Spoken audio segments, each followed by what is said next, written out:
Hey, it's Dr. Cowell of Mobile Physical Therapy.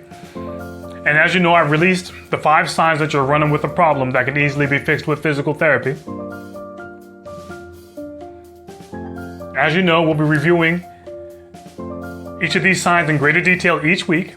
And this week, we'll be going over the 3rd sign that you're running with a problem that can easily be fixed with physical therapy,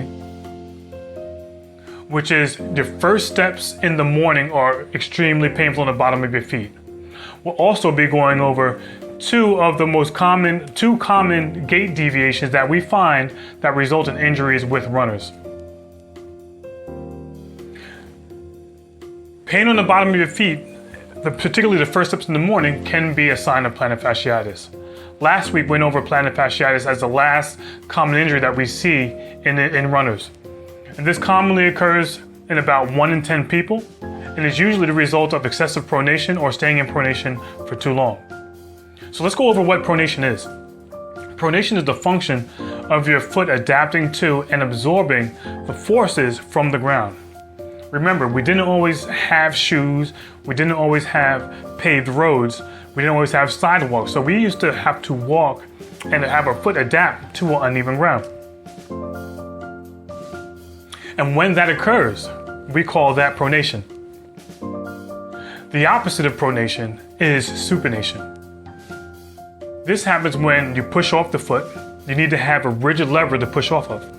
Supination is the locking of the bones into a rigid lever that allows your foot to impart the forces from your muscles into the ground and propel you forward. So what happens when we're an overpronator? Well, frequently you either fall too far into pronation or you stay in pronation too long, keeping you from reaching full supination. And when we push off an unsupinated foot, we place excessive stress on the plantar fascia as well as some other structures. I'm currently treating a runner right now that during the push-off phase, you can actually see her foot go into further pronation or bowing. So what we're doing is working on improving her form and strengthening the muscles that support the arch of her foot. Our focus right now during the running is to bring her initial contact closer to her center of mass. This should decrease the amount of time that she's in pronation and decrease the ground reaction force that she has to deal with as well. So we have 5 common running deviations that we see in runners. Most people don't fit into just one category, but they tend to be predominantly in one. So what are those 5 categories?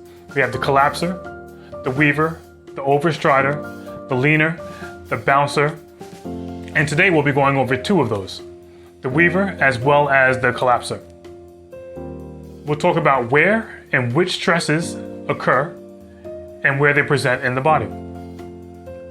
The weaver deviation leads to increased stress on the medial knee joint, the plantar fascia, the bones on the outside of the foot, as well as the small bones underneath the big toe.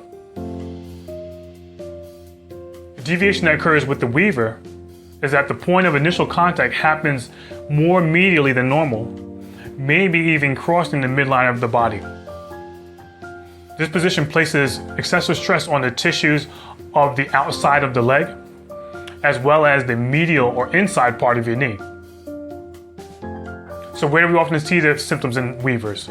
Commonly they have anterior hip pain, as well as pain on the inside of the knee, and possibly some stress reactions or stress fractures happening at the bones of the foot, usually the last 2 bones, sometimes the metatarsals.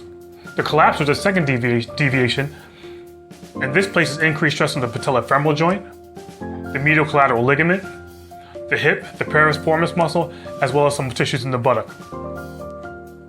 Collapsers stay in pronation for too long, frequently due to mobility restrictions and muscular coordination issues. The mobility limitations seen in the collapser cause the lower extremity to internally rotate into what we call a dynamic valgus, placing excessive stress on the knee and the ankle.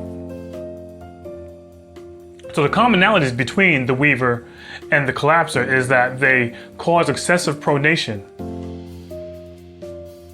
And before concluding, I want to go into a bit more into pronation, because pronation decreases the rigidity of the foot so that it can adapt to the surface that we're stepping on.